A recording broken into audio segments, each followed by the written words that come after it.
Il faut plus que jamais mettre en œuvre les recommandations 12, 13, 14 et 15 des objectifs de développement durable ODD. Soucieux de l'atteinte de ce cahier de charges international d'ici 2030, l'ONG JVE tire la sonnette d'alarme à Lokossa. C'est par une méthode pédagogique que les activités et leaders de la tranquillité de l'environnement en action au sein de l'ONG JVE ont choisi de transmettre cette passion écologique aux femmes marailleuses de la cité de l'Espérance. Cette rencontre d'échange et de formation n'est que le début d'une série d'activités. Cet événement a eu lieu dans la salle de réunion de la préfecture de Lokossa ce jeudi 26 janvier 2023. Sans aucun nombre de doutes, le premier adjoint au maire de la commune de Lokossa salue l'initiative et s'attend à un changement significatif d'un secteur qu'il dit nourrit des milliers d'administrés. Je voudrais remercier très sincèrement les généreux initiateurs et donateurs de ce projet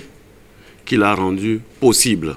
Lokossa compte peu dans les statistiques d'activité de mareyage.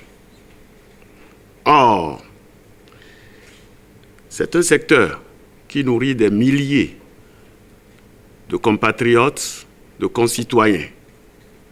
Le choix porté sur la commune de Lokossa pour le mettre au rang des autres communes à impact direct dans l'activité de mareyage est un choix fondé et mesuré. Il est à noter que c'est un secteur où la gente féminine est très présente et mène une activité de développement, celle de l'éducation de nos enfants, de nos jeunes, et contribuer, appuyer ces secteurs est une garantie pour l'avenir de notre pays, ce qui assurera à coup sûr le développement. Sur ce, nous vous remercions pour la pertinence de la thématique choisie et votre cadre d'intervention qui est la commune de Lokossa. Et à voir la présentation tout à l'heure, cela va au-delà de la commune de Lokossa, ça impacte aussi notre commune voisine, celle d'Atiémé. Je ne doute pas un seul instant que votre intervention agira positivement sur l'environnement et de surcroît contribuera à réduire les changements négatifs et les coûts portés au climat. Sur ce, je ne doute pas un seul instant et j'affirme d'ores et déjà que votre projet impactera positivement nos communautés. Très ravi de l'engagement des autorités politico-administratives de la commune bénéficiaire, le porte-parole de SUCO évoque l'intérêt de leur collaboration avec l'ONG JVE pour l'atteinte de leur cahier de charges stratégique.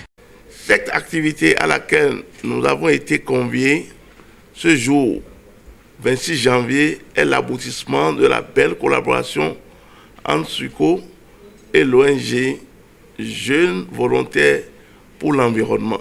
C'est un projet à caractère départemental et inclusif dont les objectifs s'alignent parfaitement avec le cadre d'intervention stratégique de SUCO au Bénin.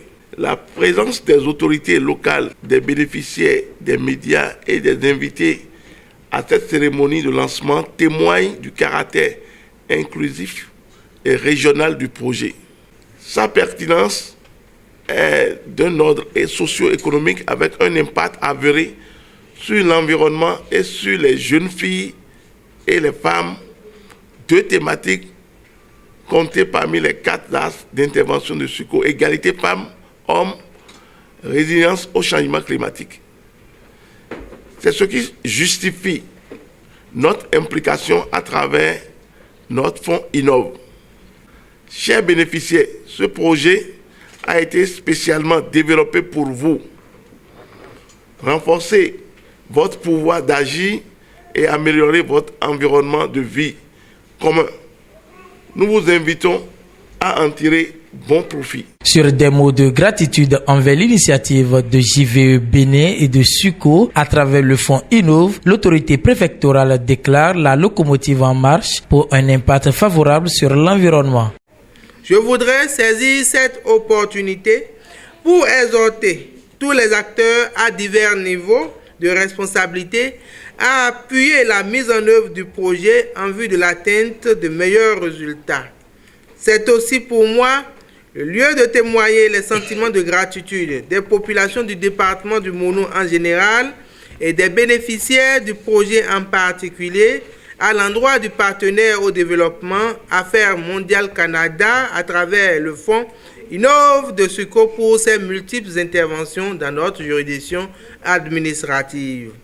C'est sur ces mots d'exhortation et de gratitude que je déclare ouvert en ma qualité du secrétaire général du département du Mono représentant le préfet les travaux de l'atelier de lancement officiel du projet Nyonussi initié par l'ONG Jeunes Volontaires pour l'Environnement ce jour, jeudi 26 janvier 2023, dans la grande salle de conférence de la préfecture de Lokossa. Soucieux de l'amélioration des revenus financiers des acteurs du secteur du mareyage, le directeur du projet annonce toute l'année 2023 prioritairement projet Nyonussi. Alors, le constat est tout simple. On s'est rendu compte que nos mamans qui vivent du poisson, que cela soit transformé en poisson fumé, poisson frit ou directement vendu, rencontrent un certain nombre de difficultés du fait de la rareté ou de la raréfaction de ces ressources halieutiques à cause des changements climatiques, mais également des différentes conditions actuelles. Donc, on s'est dit qu'il faut renforcer leur résilience et leur autonomisation à travers l'introduction de nouvelles pratiques de leur activité, c'est-à-dire au niveau du fumage du poisson avec des fours améliorés, mais en introduisant également de nouvelles activités génératrices de revenus, comme l'aquaponie qui allie le maraîchage hors sol à la pisciculture. Tout ça pour résoudre le problème de la disponibilité du poisson pour qu'elles puissent remettre en scène leur activité. Nous avons voulu travailler essentiellement à Lokossa avec les localités riveraines des 3 lacs, Djetoué, Toho et puis Togbadji. Donc nous avons 4 villages, Duimé, Azonlihwe, Bodeji et puis Totinga qui sont impliqués dans ce projet. Le projet va durer 12 mois de janvier à décembre prochain et en termes d'activité, nous avons prévu, à part l'introduction des technologies de fours améliorés et d'aquaponie, nous avons prévu un certain nombre de formations, de renforcement de capacité de ces dames-là dans l'utilisation de cette technologie, mais aussi en leadership, gouvernance environnementale, gestion d'innovation avec la gestion des coopératives, comment elles vont reprendre en main tout ce qu'on va leur mettre à disposition pour qu'on puisse avoir l'impact, le résultat souhaité, qui n'est rien d'autre que l'amélioration de leurs revenus et l'impact corollaire sur leurs familles respectives. Grande était la joie des participantes qui ont exprimé leur satisfaction par la voix de leur représentante. À entendre cette dernière.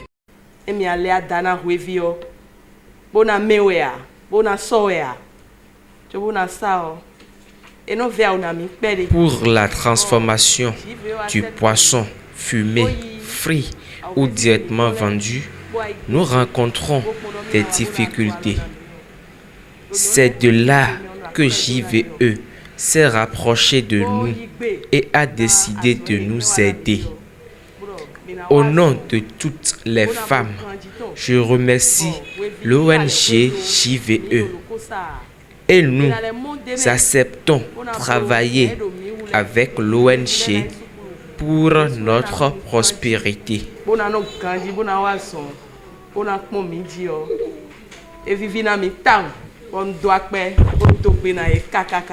Une activité difficile mais qui fait le bonheur de toute une chaîne de tissu social. L'appui d'Affaires mondiales Canada vient substantiellement à la rescousse du manque de ressources matérielles adéquates dans cette activité de valeur économique à fort impact social et environnemental.